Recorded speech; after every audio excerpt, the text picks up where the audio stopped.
this works now. Had to re-download Streamlabs and everything.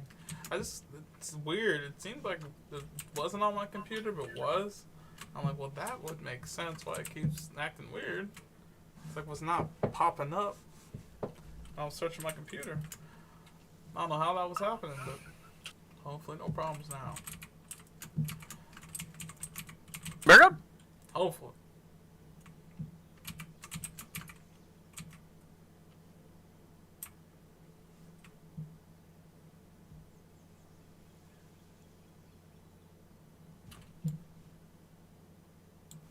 Fuck yeah, man.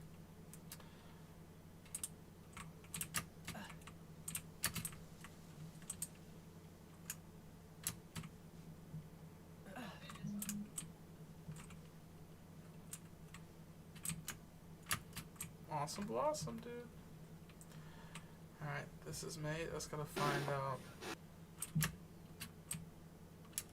where I want to put the pals to sleep at.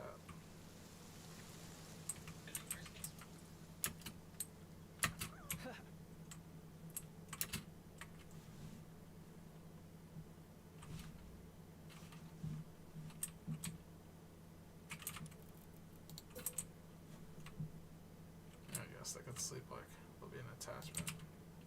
Why not? Attachment to the house.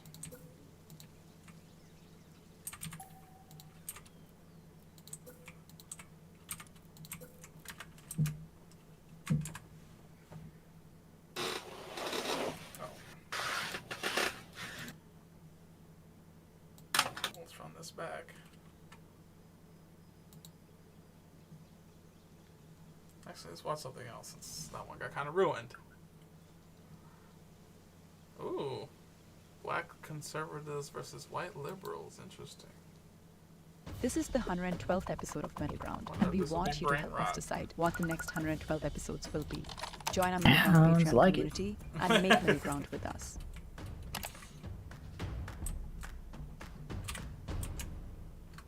I was chosen to read the following prompt.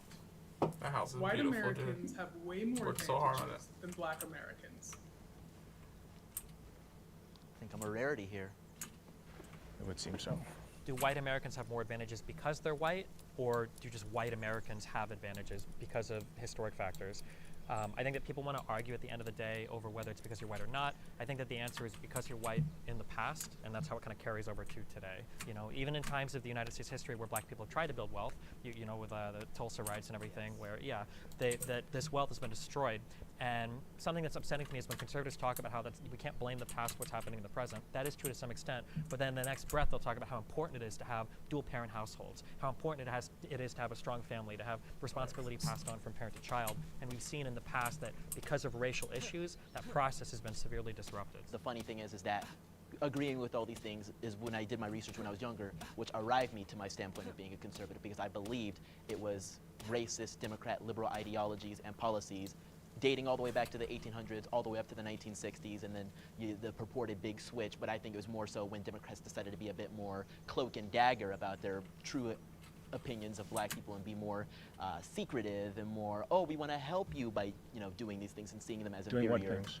Affirmative action, welfare, all sorts of things that eventually ruin our culture and place us where we are now. So but I want to get back to the history of it, because we're talking about... Well, I just want to make sure we're clear. Giving them money hurt them, right? Is that what you're saying? Well, yes, giving them, because if your father's out of the home, that's when we give you the money.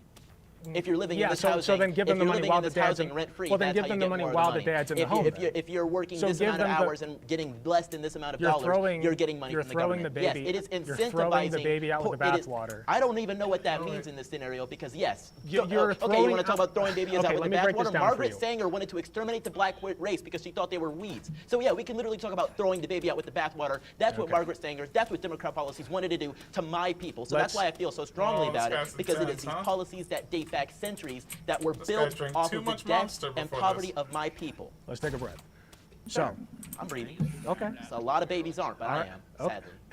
I don't know what that means.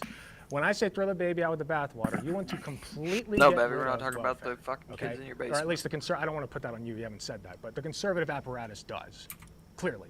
So, giving money to a group of people does not hurt them. I mean, It sure, if can't. you're talking about a lottery, It just literally take can't. money. But Yes. there are strings Take money. attached to that money. Take all the there money. are strings attached Give to them that millions. Make them all millionaires. I don't care. Giving money to black people does not hurt them. money. And that has thinking not that- happened, though. That has not happened. What do you mean? That has not happened. No. It hasn't been a You're reparations. saying It hasn't been this or that. what It has you're been saying, a welfare program, welfare Great was Societies designed. Act that Welfare was built was off of the idea of, hey, we get these families split up, we get these so people then let living them here. keep the family together and keep all the money. I mean, There you go. I guess Boom, so, done. but I guarantee you, I there guess is so. no way that Why would would you happen. not advocate for that? So in your, I guess, research of like history of this country and everything, do you find like the Reconstruction era and like the failures of like what it wanted to be and then what it ended up being, and then which led into had downstream effects to enter into the Jim Crow era, and you have policies like redlining that influence how schools are funded. The downstream effects of slavery, do you think put black people as generally in a worse off position than white Americans? I think generation by generation, the effects of slavery have been diluted, but generation by generation, the effects of racism, welfare-based policies, and things of that nature became even more great. So in the 1880s or so, when we had our first black members of Congress, which were indeed Republicans, I think that was a great start for things. But obviously, we had terrible things that happened, like the Tulsa massacre, among black people being chased out of their homes by the KKK. Sure. All funded by the Democrat Party, all supported by the Democrat Okay, Party. well, I need to stop you there. Can you attribute not to the party but to the ideology? Because I think when you think, regardless of whatever the party switch was, traditionally conservative values did not that's more aligned with more racist policies It's in this very country. difficult to compare 2020's conservatism to 1880s conservatism. Oh, I was loving the one before. So personally, I feel like there's really only one thing that white people have a true advantage over black people with, and it's that white people are less likely to be forced into a box. It happens with black people onto other black people, but it especially happens with white liberals onto black conservatives, where we are told that we are supposed to think a certain way, be a certain way, and if we're not, then we're called all these names like etc. And the worst of all is bootlicker, because I hate when a white liberal tells me as a black man that I'm a bootlicker, because then I ask, whose boot am I licking? Because you're telling me as a white person that me as a black person that I'm licking your boot because I don't think in this box that you want me to frame my mentality in. That to me is real racism, and that's what we need to stop allowing to happen to us, because black people are so quick now to not branch out and to have new ways of thinking, or to go into careers like agriculture and these other career paths that black people don't typically get into. It's not because of racism stopping them from getting in there. It's because we're told for so long that you have to follow this path and you have to think a certain way. I think America is a great place for a black person. I think I'm an American. Anything that's available to you is available to me and mine. I've personally never experienced white people having way more privileges than me. Like, I'm sure you could find certain institutions where black people are treated differently, but in general, I don't think that I've missed out on anything because of being black. And if anything, it's given me more of a voice because people will want to hear what I say now because I'm black. So if anything, I have more of a platform now just on the basis of being a black conservative and saying what's not popular than I would if I was just a white person who was also conservative. I agree with the Supreme Court's decision to end affirmative action. I don't know, this one's not as controversial. It's like all their opinions are kind of I think I'm really not as passionate about race as I think these affirmative people are, action has served obviously. its purpose. I think that it was I don't live necessary my for life a particular time. dictated And by I a think fucking that every color, black person so. knows how to get into college. Every black, I mean, you can pull out the I names, do the Oprah, the what I wanna President do, Obama. You can even pull if out I was the woke head up of Time fucking Warner was black man. Aquamarine. Forbes was black man. We know what to do now. We don't need affirmative I wanna action be anymore. And to Aquamarine. me, affirmative That'd be action dope, I is think. offensive sometimes, especially nowadays, because I have 6 children, and 2 boys, 4 girls. And all of them went to Harvard and Columbia, and this one and that one. And it breaks my heart to think that they accomplished that goal of getting into these institutions I will say just that because of the color of they their skin. I can definitely say that it creates a lot of tension when you have affirmative action. I remember, Sorry, old lady. I will say that your kids definitely got into Harvard and Columbia. Probably because they were smart, but definitely affirmative action helped them do it. And you should be, it's okay. Like, that shouldn't tamper your fucking achievements at all. I've never heard that take before. I don't give a fuck, man. Let me in that school, bro. In fact, I'm glad I get to do less and get in the same place. So that's dope. Not even more, not anymore, but back in the day when that was a thing. And this lady probably doesn't know it, but she benefited from affirmative action more than she thinks. Talking about she doesn't. Oh, I would hate that if all my accomplishments were due to some legislation. You mean like the founding of America? Like, couldn't do half as much as you could anywhere else. For my first week at the University of Illinois, I was sitting with some classmates, and a white student turned to me and jokingly like, "Hey Xavier, like, did you just attach a smiley face when you applied for this college?" And I started asking what he meant, and he said to me that he was like, "You're black, I'm assuming you had decent grades. You could have just attached a smiley face and you would have gotten into the university." So I was livid by that, and I went off. I started naming all of my accomplishments, and I felt so confident only for about an hour. Because then an hour later, I started saying to myself, like, wow, like, did I actually earn my way in here? I started to have this insecurity, and I started wondering to myself, did I earn this position myself, or did my ancestors' suffering earn this for me? And two, I've seen it in the sense of like affirmative action taking away from other people who are minorities. Like I had a friend who was Asian and he in high school and he really wanted to go to MIT. That was his dream school. He interned there. He was super like prepared to go there. How do you and he intern didn't get at in. MIT And you can only assume that it was because of affirmative action because they have such a large Asian population that they want to admit other people. Yeah, I was going to actually argue that it's more racist nowadays because it excludes so many Asian Americans from getting into universities who do deserve a spot, and they can't get in because of affirmative action, which, again, like you were saying, was necessary at the time. Yeah. But now it's like anybody, if you have the skills to do it and you're in America, you can get in. I don't think affirmative action is the worst thing, considering all the different types or aspects of a background you might take into account when somebody's getting into college, whether they were in certain clubs, you know, Boy Scouts, what type of classes they took. That might not be available to everybody. I don't think that factoring in the affirmative action is necessarily a bad thing, but I feel like because of everything you guys have said, the optics behind it are so horrible today that even if it is slightly beneficial in the long run for certain people, I think we can probably refocus most of that into figuring out like the class that people come from, the neighborhoods, the backgrounds or whatever, without it having to necessarily target race. The only thing that I kind of wonder now that it's gone is instead of a black person being in school thinking like, man, am I here because I'm an affirmative action pick, is it going to be a kid that is poor or a kid that's from a different zip code? I think we should do away with all of it. It's just like submit an application, no demographics. Why do they ask your sexuality? Like why do they ask all that stuff? Okay, bro.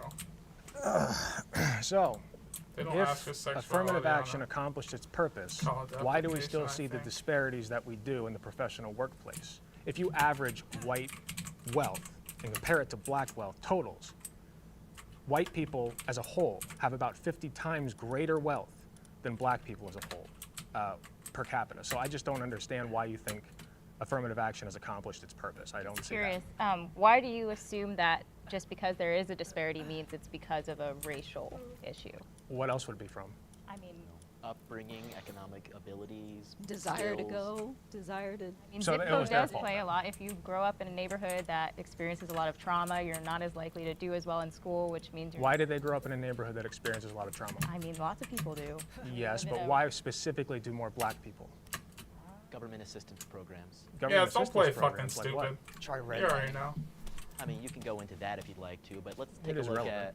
at the Great Societies Act, which was created to kick black fathers out of the home and get black mothers on welfare assistance.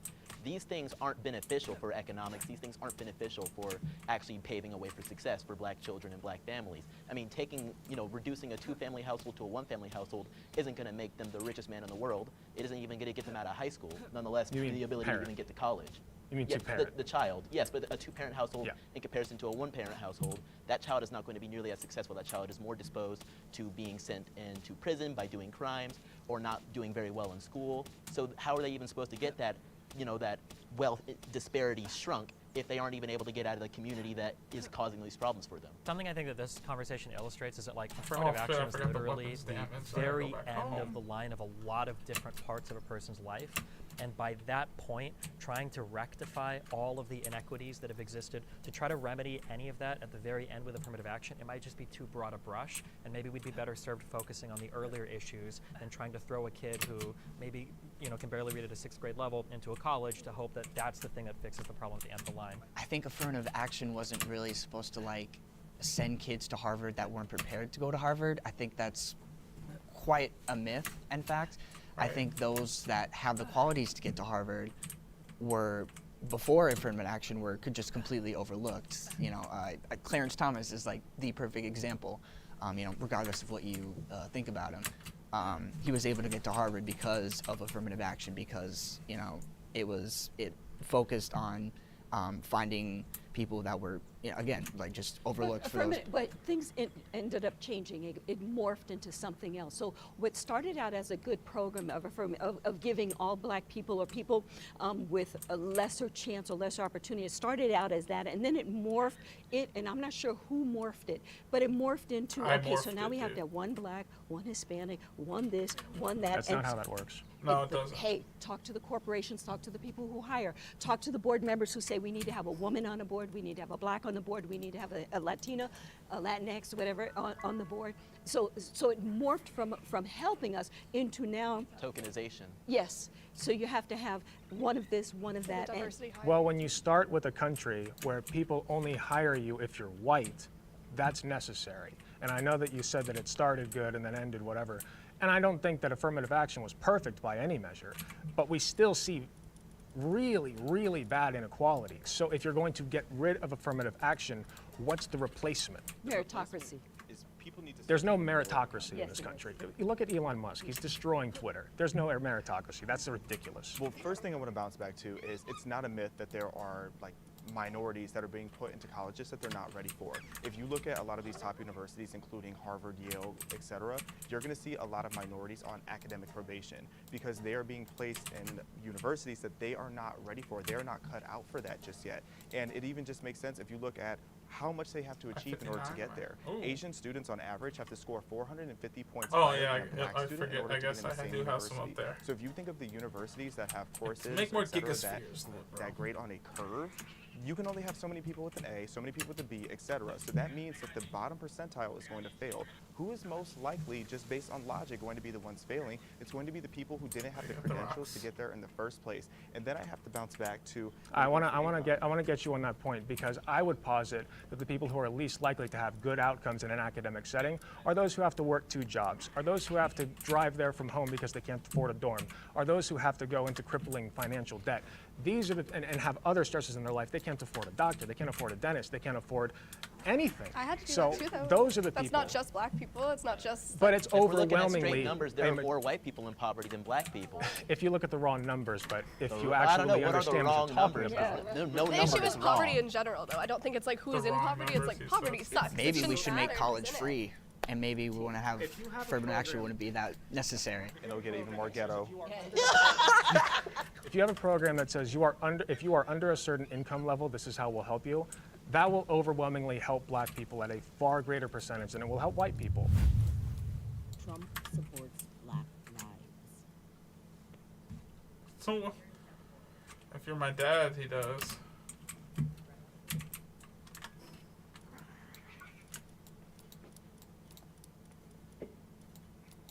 I think that President Trump supports all lives. I think that he looks at all American citizens as equal. I don't see him doing anything that would make you feel like he does not support Black lives.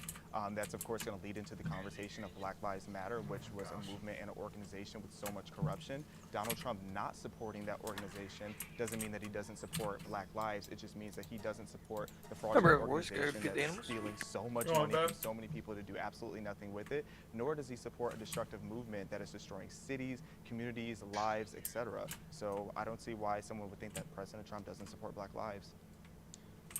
I've heard him say he knows all the best black people, he has all the best black friends. I do support black people all the time. So, sorry, that was a very bad impression, but I don't think Donald Trump wants bad things to happen to black people. So in that respect, I think he does support Black lives, but the other side of that is he's not really doing anything. He didn't do anything as president, certainly, to uplift black people. The economy affects black people. Yeah, I certainly disagree with that point. One of the biggest things I What did he do for the supported economy? personally. Well, yeah, we'll get into that one later. One of the biggest things he did is he secured permanent funding for HBCUs, one of the largest increases we ever saw for HBCUs, personally done by his administration, among many other things. The First Step Act, which, you know, there's a lot of debate about whether it was really the best thing to do, but that was definitely a kiss of love to the black disgrace. Freeing Alice Johnson for menial drug crimes she committed in the past that had her locked up. She did not get to see her family for years. Yeah, but that's not like, okay, I did say I agree, but I agree in the sense that Donald Trump doesn't literally want bad things to happen to black people, like I think a lot of conservatives do. So I think that he just says the most yeah, I do think that. I think he says the things that will get him elected. So I don't think that he has any personal grudges against certain, most people. He just says the most popular thing. So I think like Ron DeSantis would be, Ron DeSantis would be somebody that I think actually wants black people to be hurt. So by that standard, yeah, Donald Trump supports Black lives by leaps and bounds. You think Donald Trump says the most popular thing? Yeah. Really? Yes. Then why do so many people hate him? He got elected as president. Yes, he did. Yeah. He didn't win the popular vote. Neither time. That's a That's liberal what your talking side point. likes to say. That's a liberal talking I'm point. helping you here.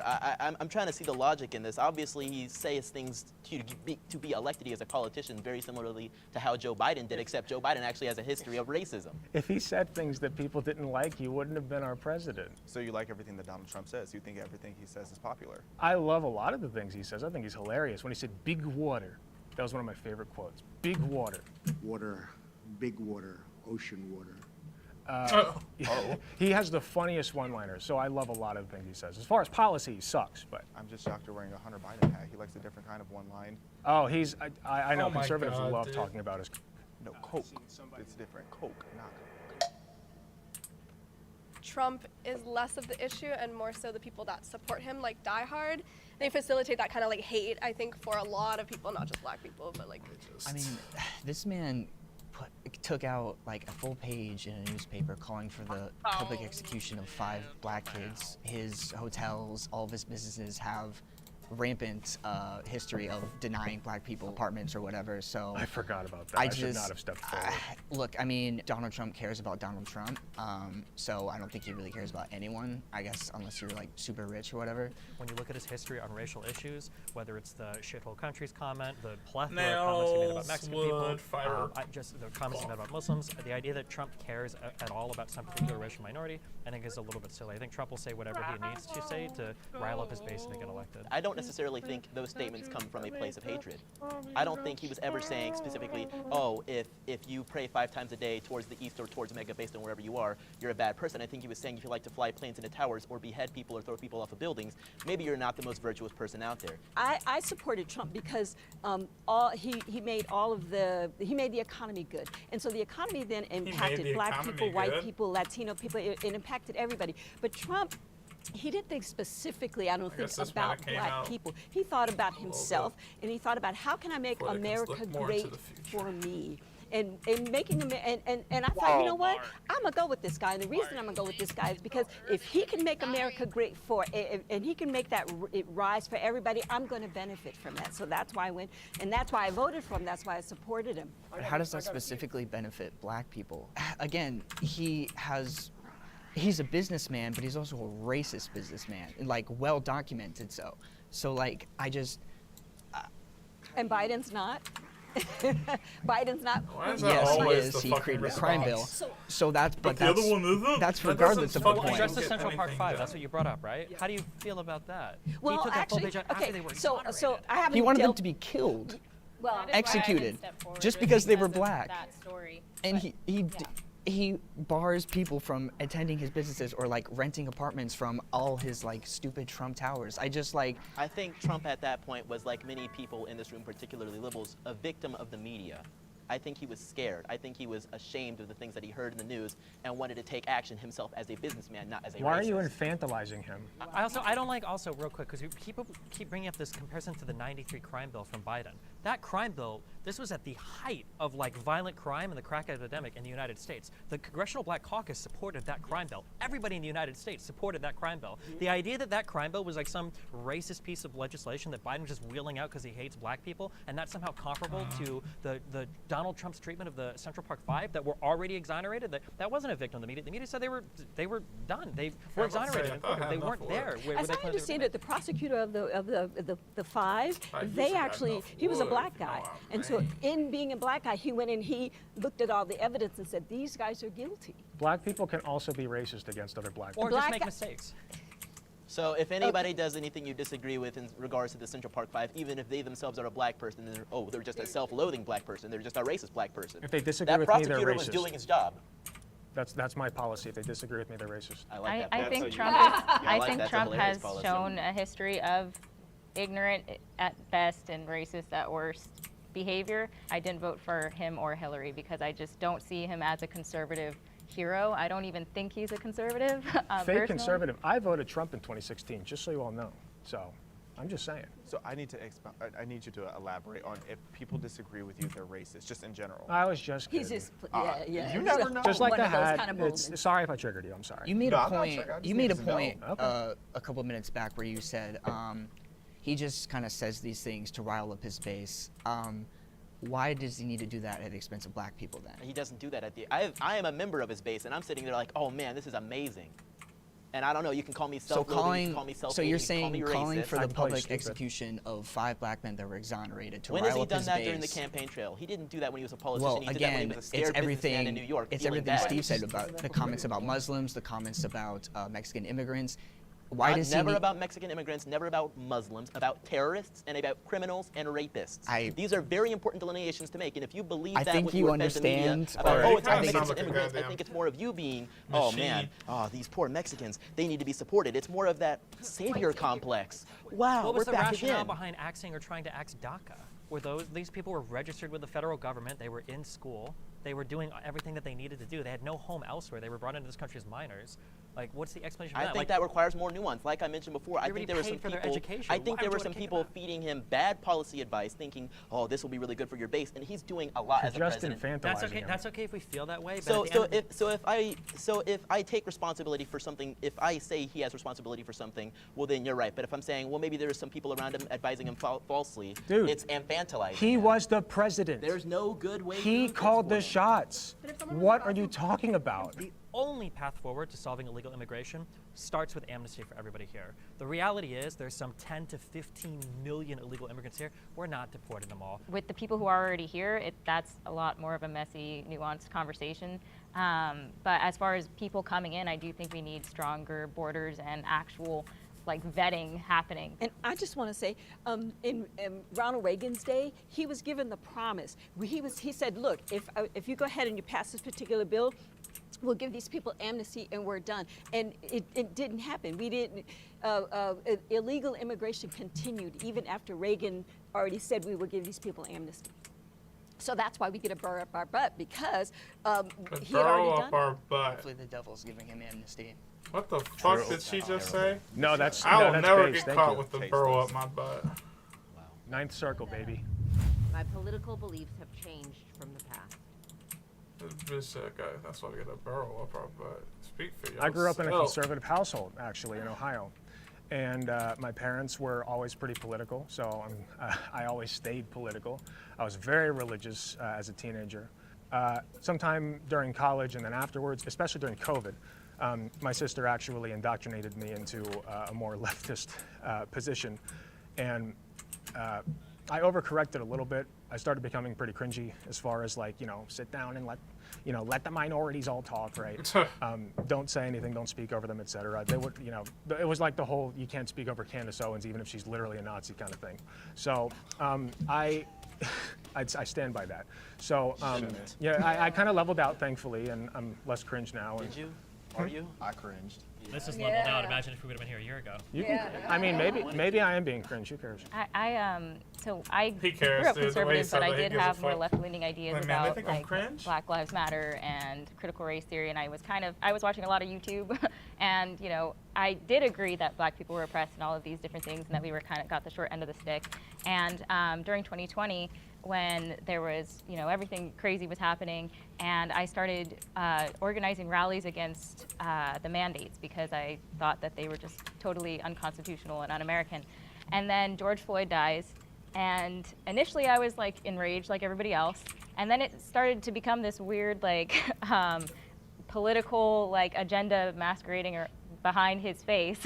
The face of what was actually happening started to peel off, and I was like, oh, I would counter-protest BLM activists at my town square when I lived in Texas, and they were some of the most just bitter, vile, horrible people you could ever meet. Meanwhile, like the Confederate group that would protest there against them also, they were like They the were nicest so people nice. ever to me, I bet they ironically. were. I grew up in a Democratic, not a Democratic household, but kind of apolitical, but everybody was Democrat. And then I got a job. And when I got a job and I saw all the taxes come out and I started looking to the left and to the right and going, oh, my money's whittling away over here. And I said, you know what? After Reagan, I'm just going to go ahead and declare myself a Republican. And I've been a Republican ever since. My mom is pretty liberal. She married my stepdad when I was like 15, 16 in high school, and he's super conservative, like loved Trump, diehard Trump fan. And they had a lot of like back and forth, hearing the two sides, like people who are on such polar opposites just like argue all the time about stuff, seeing that there's a lot of similarities in both sides, like the far radical left and the far radical right. They have a lot of similarities. They just don't want to come and like see it. I started off actually kind of similar to you. I went to a Jesuit high school. I grew up very conservative. I didn't talk about the is backgrounds Cuban, right now. so I missed something. ride or die Bush supporter, who is now a ride or die Trump supporter. I think the point of my life when I was the most like libertarian was probably the lowest point of my life financially. And I think it's because something that conservatives do really well is they make you feel like you can always like succeed as long as you work hard enough. And that's something that progressives and liberals suck at, that you're a victim of systemic racism, you're black so you're going to be discriminated against, you're a woman so nobody's going to care about your feelings, et cetera, et cetera, et cetera. Whereas Republicans will tell you, listen, if you work hard, you can do whatever you want, like just as long as you're willing to put in the work. And I felt that way up to the moment where I was losing my house, where I had an ex-girlfriend that was pregnant, where I had been fired from my previous job. There was a whole bunch of horrible stuff going on in my life, and I very, very luckily got into online content creation. And from there, as I started to make more money, I started to pay more taxes. When I get older and I look at taxes that come out of my paycheck, I care a little bit, but it was just so funny to me that back when I was making $15,000, $20,000 a year, I'm like, I had to vote for the lower tax bracket, blah, blah, blah. Like, I'm barely paying any taxes anyways. And now that I'm older, like if the government wants to take, a few, 10, 20, whatever, how many more $1,000 out. You just said you worked hard. I did, but I got very, very, very lucky doing so. Very lucky. Do you think it's just luck? It's not just luck, but the difference is that born into a wealthier family, you can make so many more mistakes in life. And when you're born poor, you get like one or two before your life is over, and that's really sad to me. Yeah, so I used to be a liberal. Yeah, that's true. I voted for Bernie Sanders in 2016, as much as I regret that now. My family was pretty left-wing. Some of the people in my family were like radically left, like would refer to white people as blue-eyed, red-headed devils, things of that nature.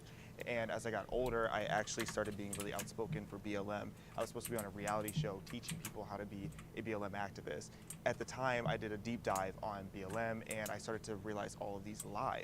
So then I took a step back. I'm like, okay, what else am I being lied to about? And I started looking at the Democratic Party and questioning my own loyalty to being on the left. I personally think both sides tend to be racist in different ways. I don't think the government is on the side of the people in general, and that's just me being, a radical. When I was young, I used to jump for joy and say, oh yeah, Obama, black president, that's so amazing. He's the same color as me. So young. But when I started to do more research, one of the biggest things I was confused about is, well, why is he a Democrat? What is a Democrat? I did more research about the Democrat Party. And sure, you guys are going to pop off about the head saying, oh, there's a party switch in the Southern strategy and all these things. Which is true.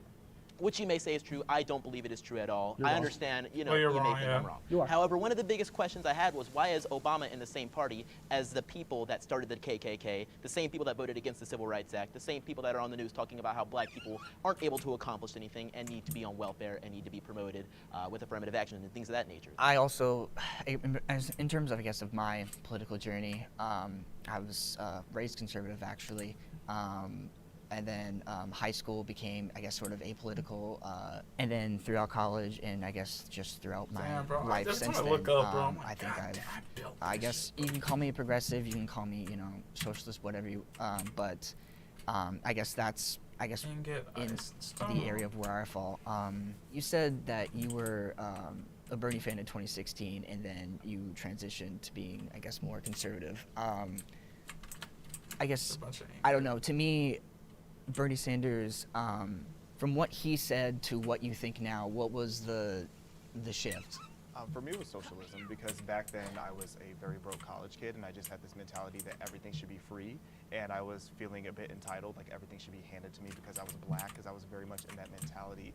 As I learned more about free markets, as I learned more about capitalism, I started to appreciate that much more. I started to appreciate small business much more, limited government, low regulations. I just started to like that much more. But I would say just more when it comes to economics, I don't agree with him.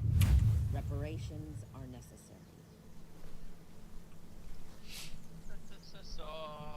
when we talk about reparations, I think that doing reparations in the way that a lot of people think of it, where we just give it to black people, I'm not an expert on this, but I think it would be more income-based, and that in itself, like I said earlier, would disproportionately benefit black people, because if you recognize that they are disproportionately affected by a systemic injustice, then doing it on like a class level would uplift proportionally more black people than white people or any other race. Yeah, I think like mostly like black GIs that were left out of like the New Deal, for instance, that to be able to come back and as a white American, as a white veteran, to get a home loan and then build that generational wealth, you could not get that as a black American. So there needs to be, I think, reparations. I don't care really what form it comes from. I think free healthcare, free college, so that everyone has like an equal opportunity to educate themselves, to build a better life for themselves. So it's sort of like, and I think Germany is also a perfect model to follow. You know, by issuing, first of all, a formal apology, which we haven't even done that, but also just like donating to like different funds, and you know, just I think a more equitable society striving for that is reparations in and of itself. I have no problems with reparations if they had happened initially during the like slavery or the civil rights movement or any of that, but to try and do that now logistically just doesn't really make any sense. And like, where would this money come from? Like, we're in so much debt as a nation. Would I get this money? I'm biracial or triracial. Like, do mixed people get it? And like, do Irish people get reparations when they were indentured servants? I think for reparations, if you can find specific instances of somebody being like actually deprived of something, whether specific instances of like the 40 acres and a meal promise, or whether you can find specific cases of like Chinese people building railroads or Irish people or whatever, people being deprived of things, that's okay. But otherwise, yeah, it's a logistical nightmare. There's no possible way that we'd be able to do it well.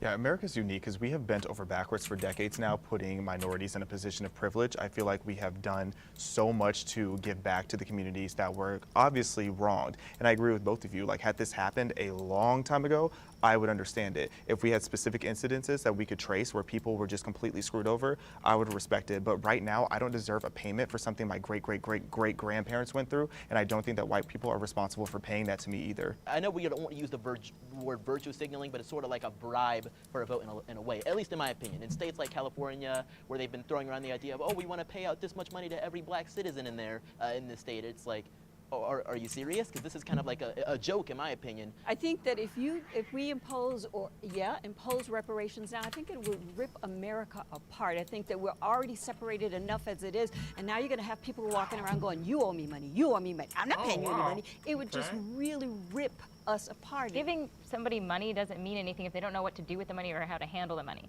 So if the primary issue in black culture or with black people is generational trauma, then maybe they need more therapy than they need money, honestly. Which conservatives are also against. Well, that's kind of my argument. Like, if there is like that, like generational trauma or whatever, like I think examples of like free healthcare, they could see a therapist and not be, fall into debt. And I think the argument of like the logistical nightmares of it, I think if we want to pay for something in this country, we usually find a way to do it, especially when it comes to the military. So, I mean, we pay for multi-billion-dollar jets all the time. It's not the dollars, it's who's supposed to get them.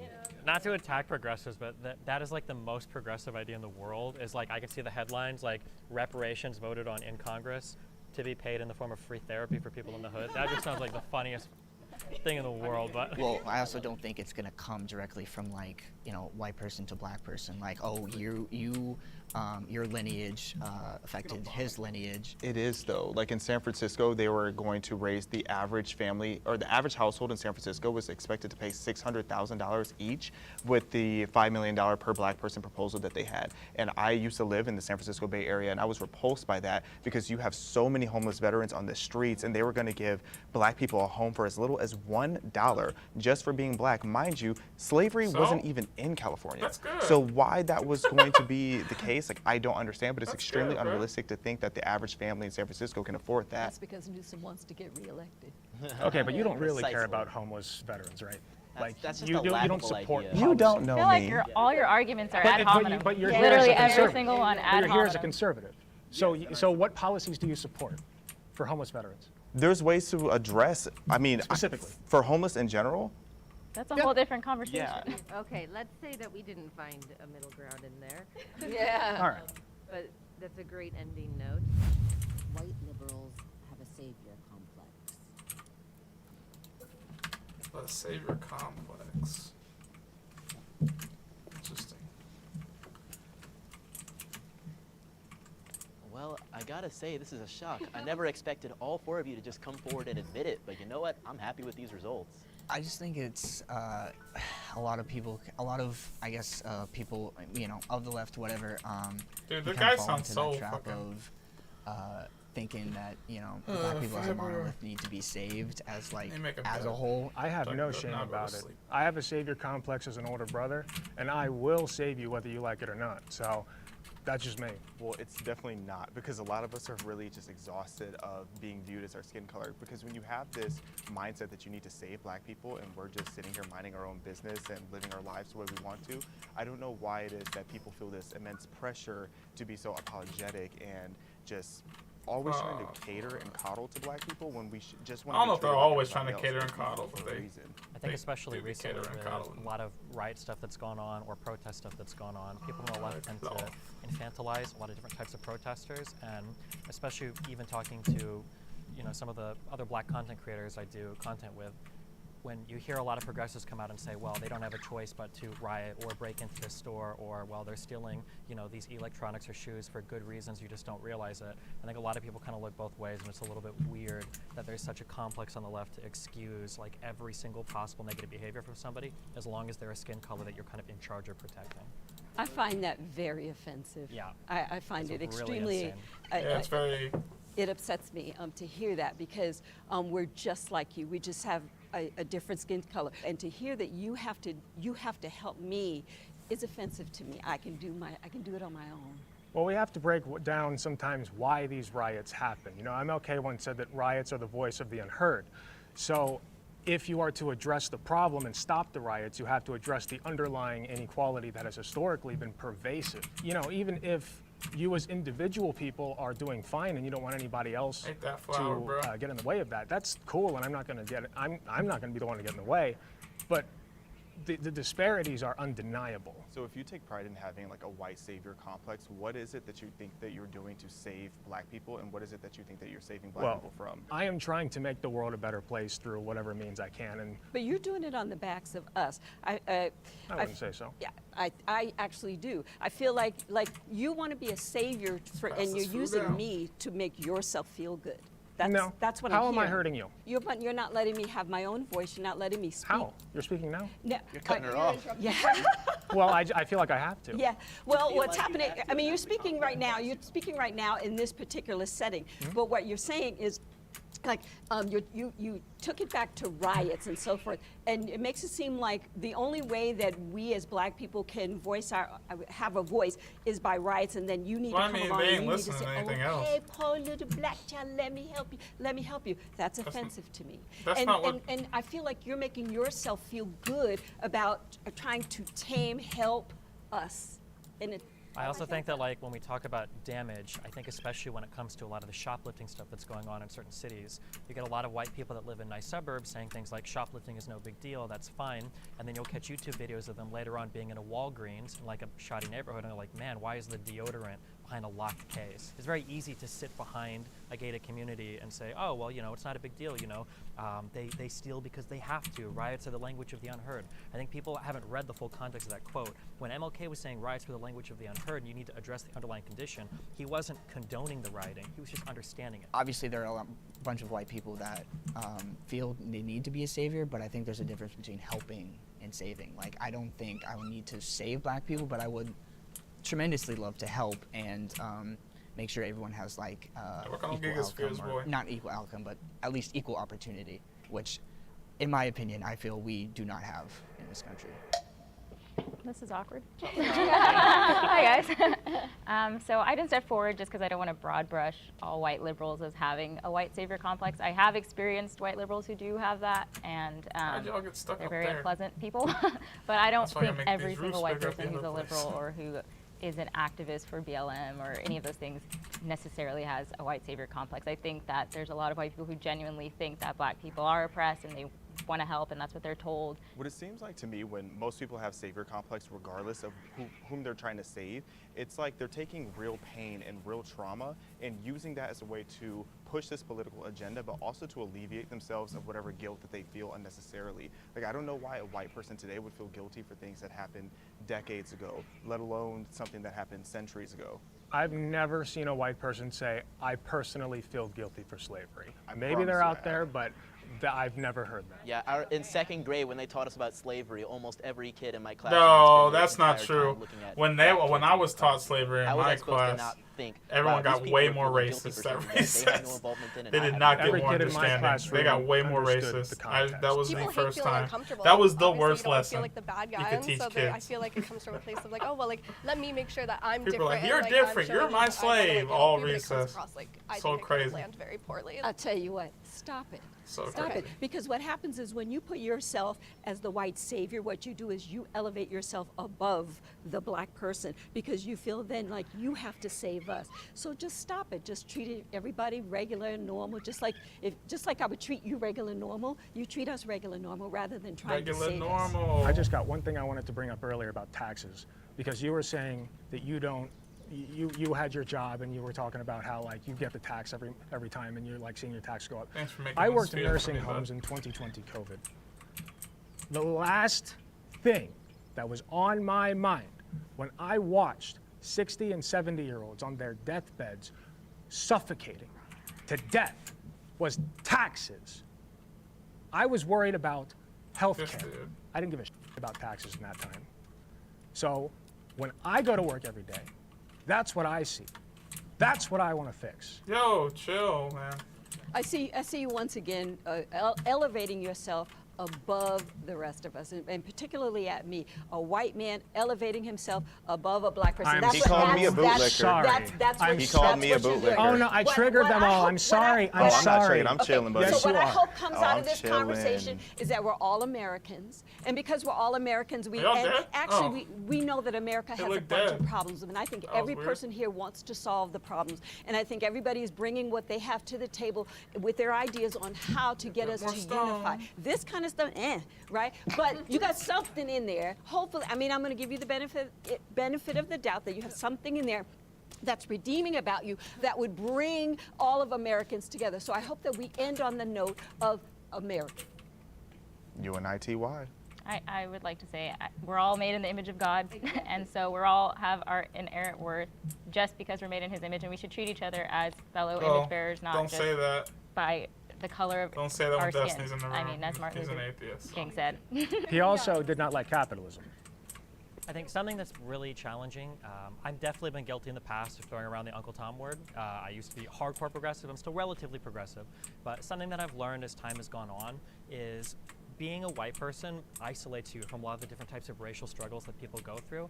And those struggles can take a lot of different forms. Not just, was my ancestor a slave, and not just is my culture bad, but sometimes in the way that, people grow and develop, right? Like, am I actually choosing these political beliefs because they mean something to me, or is it because I'm black and my parents are black? If I speak a certain way, am I betraying my race? If I am a political orientation, am I a bootlicker? And I think that it's important when you're coming from a progressive point of view to understand that even though there are conservatives that are black people, you have to treat them as individuals and not just come at it with this like, you're black, you're a conservative, therefore here's like 6 or 7 different slurs that I can use against you, but they're approved because I happen to be on the progressive side. Very, very true.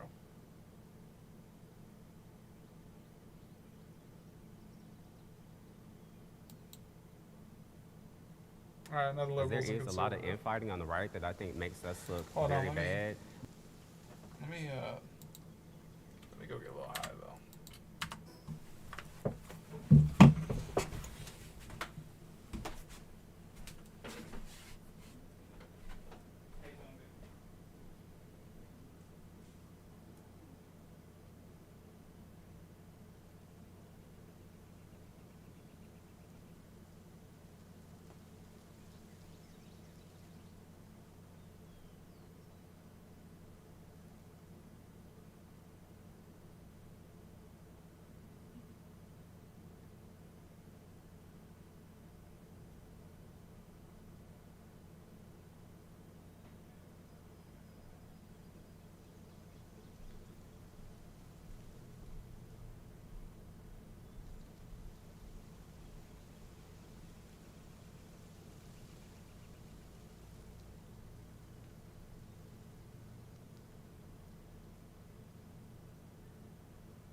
Do it. So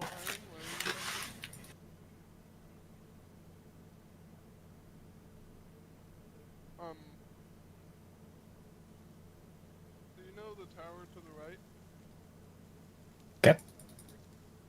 Like,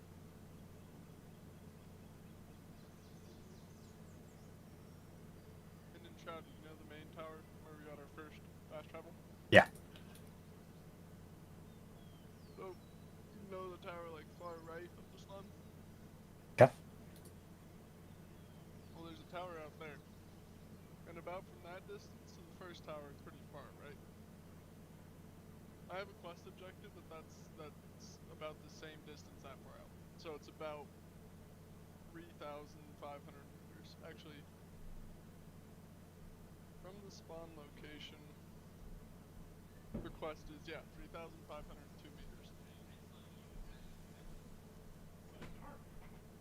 And I can see more pillars further away, so...